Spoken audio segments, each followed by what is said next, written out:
പ്രശസ്ത എഴുത്തുകാരൻ ജയമോഹൻ എഴുതിയ ആന ഡോക്ടർ എന്ന നോവലിൽ ഡോക്ടർ വൈദ്യനാഥൻ കൃഷ്ണമൂർത്തി എന്ന വി കൃഷ്ണമൂർത്തിയുടെ ജീവിതത്തെയാണ് പ്രതിപാദിക്കുന്നത്. മൃഗചികിത്സകനായ ഡോക്ടർ കെയുടെ ആത്മാർത്ഥവും വൈകാരികവുമായ പ്രവർത്തനങ്ങളും മൃഗങ്ങളോട് വളരെയധികം സ്നേഹത്തോടെയുള്ള അദ്ദേഹത്തിൻ്റെ പരിചരണങ്ങളും പരിഗണനയുമൊക്കെ പ്രതിപാദിക്കുന്ന ഒരു പാഠഭാഗമാണ് ആന ഡോക്ടർ.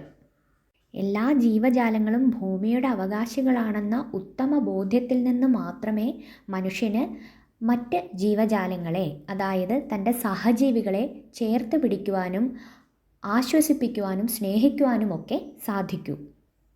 ഇവിടെ മൃഗങ്ങളെ വളരെയധികം സ്നേഹിക്കുകയും പരിഗണിക്കുകയും ചെയ്യുന്ന ആന ഡോക്ടറെ മൃഗങ്ങളും തിരിച്ച് സ്നേഹിക്കുകയും പരിലാളിക്കുകയും ചെയ്യുന്ന ചിത്രവും കാണാം. ഡോക്ടർ കെ എന്നും എലിഫൻ്റ് ഡോക്ടർ എന്നൊക്കെ അറിയപ്പെട്ട ഡോക്ടർ കൃഷ്ണമൂർത്തി കാടിൻ്റെ ആത്മാവ് കണ്ടെത്തിയ ഒരു മനുഷ്യൻ തന്നെയായിരുന്നു. പത്തനംതിട്ടയിലുള്ള ഗവി എന്ന സ്ഥലത്തെ മുൻ ഫോറസ്റ്റ് ഓഫീസറായിരുന്ന ബഷീർ പറഞ്ഞുകൊടുത്ത വിവരങ്ങൾ വെച്ചിട്ടാണ് ജയമോഹൻ ഡോക്ടർ കെയുടെ ജീവിതം എഴുത്തിലേക്ക് ആവിഷ്കരിക്കുന്നത്. ഒരു സഹപ്രവർത്തകൻ്റെ അനുഭവത്തിലൂടെയാണ് കഥ ഇവിടെ വികസിക്കുന്നത്. ആനകൾക്കായി ജീവിച്ച ഒരാളായിരുന്നു ഡോക്ടർ കെ. അദ്ദേഹം ആനകൾക്കായി തൻ്റെ ജീവിതം തന്നെ മാറ്റിവെക്കുകയും വന്യമൃഗങ്ങൾ ചാകുമ്പോൾ പോസ്റ്റ്മോർട്ടം വേണം എന്ന ഒരാവശ്യത്തിനായിട്ട് ഒരുപാട് പോരാടുകയും ചെയ്തു. അതിൽ അദ്ദേഹം വിജയിച്ചു. അങ്ങനെ പോസ്റ്റ്മോർട്ടം ചെയ്തപ്പോഴാണ് കേരളത്തിലെയും തമിഴ്നാട്ടിലെയും കാടുകളിൽ ആനകൾ ചരിയുന്നത് വേട്ടയാടലിൻ്റെ ഫലമായിട്ടാണ് എന്ന ഞെട്ടിക്കുന്ന വിവരം പുറത്തു വന്നത്. മുതുമലയിലെ മൃഗഡോക്ടറായ ഡോക്ടർ കെ വിനോദസഞ്ചാരികൾ വലിച്ചെറിഞ്ഞ കുപ്പിച്ചില്ല് തറഞ്ഞു കയറി ഗുരുതരാവസ്ഥയിലായ ഒരു പിടിയാനയെ പണ്ട് അതിസാഹസികമായി രക്ഷപ്പെടുത്തുന്നുണ്ട്. വർഷങ്ങൾക്ക് ശേഷം ഇതേ അവസ്ഥയിലാവുന്ന ആ പിടിയാനയുടെ കുട്ടിയാന തൻ്റെ അമ്മയെ രക്ഷപ്പെടുത്തിയ ഡോക്ടറുടെ അരികിലേക്ക് മുറിവേറ്റ കാലുമായി കിലോമീറ്ററുകളോളം നടന്ന് എത്തിച്ചേരുന്നതാണ് കഥാസന്ദർഭം. ഇവിടെ ഡോക്ടറും ഫോറസ്റ്റ് ഓഫീസറും തമ്മിലുള്ള സംഭാഷണത്തിലൂടെയാണ് നോവൽ വികസിക്കുന്നത്. വായനയെ തീർത്ഥാടനമാക്കുന്ന ഒരു കൃതി. കാട്ടാനകൾ തുമ്പിക്കൈ ഉയർത്തി ആദരിക്കുന്ന, കണ്ണും കാതും വാലും ഉടൽ മുഴുവനും സ്നേഹമായി രൂപാന്തരപ്പെടാൻ ചെന്നായ്ക്കളെപ്പോലും പ്രേരിപ്പിക്കുന്ന ഒരു പുഴുവിനെ കയ്യിലെടുത്ത് ആ ഓമന ഉടലിനോട് കുശലം പറയുന്ന ഒരു മഹാമനസ്സിലേക്ക് അനുവാചകനെ ഉയർത്തുന്ന, മനുഷ്യത്വത്തെക്കാൾ വലിയ ചിലതുണ്ടെന്ന് വിചാരിപ്പിക്കുന്ന ഒരു കൃതി. വിസ്മയിക്കാനും പ്രചോദിതനാകാനും പിന്തുടരാനും സംവദിക്കാനും തിരുത്താനും അർഹമായ ഒരു നിത്യ സാന്നിധ്യത്തെ എന്നേക്കുമായി മലയാളിക്ക് തരുന്ന ഒരു രചന. സകല ജീവജാലങ്ങളിലെയും പ്രാണനെ സുഖപ്പെടുത്തുന്ന ഒരു യഥാർത്ഥ വൈദ്യൻ. ക്രിസ്തുവിനെയോ ബുദ്ധനെയോ ഗാന്ധിയെയോ ഗുരുവിനെയോ വൈദ്യനെന്നു പറയുമ്പോൾ ആരുടെ ഛായ അവരിൽ പതിഞ്ഞിരിക്കുന്നുവോ ആ ഛായ പതിഞ്ഞ ഒരാളെ നമുക്ക് തരുന്ന ഒരു നായക ശില്പം. മാനുഷികമായ സകല പോരായ്മകളും നാട്ടിൽ അഴിച്ചുവെച്ച അക്കമഹാദേവിയെപ്പോലെ നഗ്നയായി കാട്ടിലേക്ക് വരൂ എന്ന ഈ അതിശയ പുസ്തകം ക്ഷണിക്കുന്നു.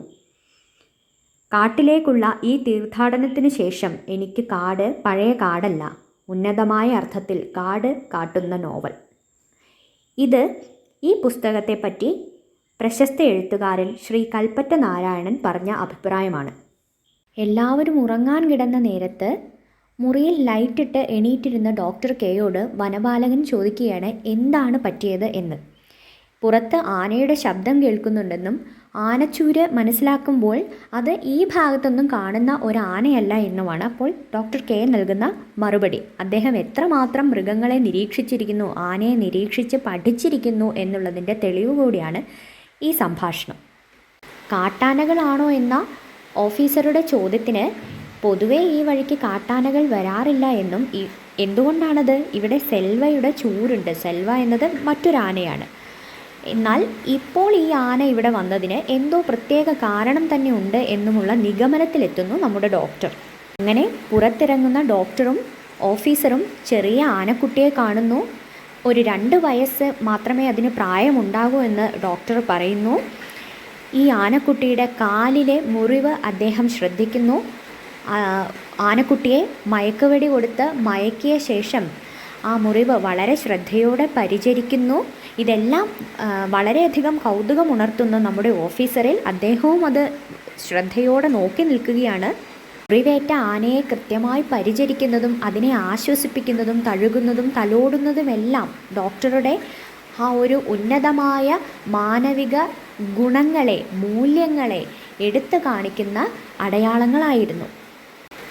ആനക്കുട്ടിയുടെ മുറിവെല്ലാം വൃത്തിയാക്കി കാലിലെ കുപ്പിച്ചില്ല് എടുത്തു കളഞ്ഞ ശേഷം ഡോക്ടർക്ക് മനസ്സിലാവുകയാണ്, ഇത് താൻ വളരെ വർഷങ്ങൾക്ക് മുൻപ് അമ്മയാനയെ, താൻ രക്ഷിച്ച് വിട്ട അമ്മയാനയുടെ കൂടെ തന്നെ ഉണ്ടായിരുന്ന കുട്ടി ആനയാണ്. ആ കുട്ടി ഇത്രയും ദൂരം തന്നെ അന്വേഷിച്ച് വന്നു ചേർന്നിരിക്കുന്നു. അതിൽ ഡോക്ടർക്ക് തെല്ലും അത്ഭുതം തോന്നുന്നില്ല. എന്നാൽ കൂടെയുള്ള ഓഫീസർക്കോ വളരെയധികം ആശ്ചര്യമാവുന്നു. കിലോമീറ്ററുകളോളം ദൂരത്തിൽ ആ കാലിന് അധികമൊന്നും ക്ഷതം സംഭവിക്കാത്ത രീതിയിൽ നടന്ന് ആ ആനക്കുട്ടി ഇത്രത്തോളം ദൂരം ഒരു മനുഷ്യനെ അന്വേഷിച്ചെത്തുന്നു എന്നുള്ളത് അയാളിൽ വലിയ കൗതുകം തന്നെ ഉണർത്തി. ഇവിടെ ഡോക്ടർ എങ്ങനെയാണ് ആനയുടെ മുഖം തിരിച്ചറിഞ്ഞത് എന്നുള്ള ആകാംക്ഷയോടെയുള്ള ഓഫീസറുടെ ചോദ്യത്തിന് ആന മനുഷ്യരെ ഓർത്തു വെക്കുന്നതിൻ്റെ അതിനുള്ള കഴിവ് കണ്ടില്ലേ എന്ന മറു ചോദ്യമാണ് ഡോക്ടർ ചോദിക്കുന്നത്. അവർ ശുശ്രൂഷിച്ച് രക്ഷിച്ചു വിട്ട ആനക്കുട്ടിയെ കാട്ടിലേക്ക് കയറ്റി വിടുമ്പോൾ ആനക്കൂട്ടം വന്ന് അണച്ചു പിടിക്കുന്നതും നന്ദിപൂർവ്വം എല്ലാ ആനകളും, കൂട്ടത്തിലെ എല്ലാ ആനകളും ഒരുമിച്ച് ചിഹ്നം വിളിക്കുന്നതും കാടിനെ പ്രകമ്പനം കൊള്ളിക്കുന്ന ഒരു ദേവദുന്ദുഭി പോലെ ആ ഒരു ശബ്ദം നമ്മുടെ ഓഫീസറുടെ ഉള്ളിൽ തന്നെ ഒരു മുഴക്കം സൃഷ്ടിക്കുകയാണ്. ആ മുഴക്കം വാസ്തവത്തിൽ അത് വായിക്കുമ്പോൾ നമ്മൾ വായനക്കാരിലേക്കും പഠിതാക്കളിലേക്കും എത്തുന്നു എന്നുള്ളതാണ് ഇവിടുത്തെ എഴുത്തിൻ്റെ പ്രത്യേകത. ആധുനിക ഇന്ത്യൻ സാഹിത്യത്തിലെ ഒരു മുൻനിര എഴുത്തുകാരനാണ് ശ്രീ ജയമോഹൻ. തമിഴ്നാട്ടിലെ നാഗർകോവിലിൽ ജനിച്ച ഇദ്ദേഹം തമിഴ്, മലയാളം ഭാഷകളിൽ സജീവമായി എഴുതുന്നു. സാഹിത്യ നിരൂപകൻ കൂടിയാണ്. മുഴുവൻ പേര് ബാഹുലേയൻ ജയമോഹൻ എന്നാണ്. വിഷ്ണുപുരം, വെൺമുരസു, കൊട്രവായ്, റബ്ബർ, കാട്, കന്യാകുമാരി തുടങ്ങി നിരവധി പ്രശസ്തമായ രചനകൾ ഇദ്ദേഹത്തിൻ്റേതായുണ്ട്. പ്രകൃതി സംരക്ഷണത്തിലും പരിസ്ഥിതിയുടെ പ്രാധാന്യത്തിലും കേന്ദ്രീകൃതമായ ഇന്ത്യൻ ജീവിത രീതിയെ ഉൾക്കൊള്ളുന്ന രചനകൾ ശ്രദ്ധേയമാണ്. ആത്മീയമായ ഔന്നത്യത്തെ പ്രതിഫലിപ്പിക്കുന്ന കൃതികളും ഇദ്ദേഹത്തിൻ്റേതായുണ്ട്. നെടുമ്പാതയോരം, 100 സിംഹാസനങ്ങൾ, ഉറവിടങ്ങൾ, ആന ഡോക്ടർ എന്നിവ ഇദ്ദേഹത്തിൻ്റെ ശ്രദ്ധേയമായ മലയാളം രചനകളാണ്.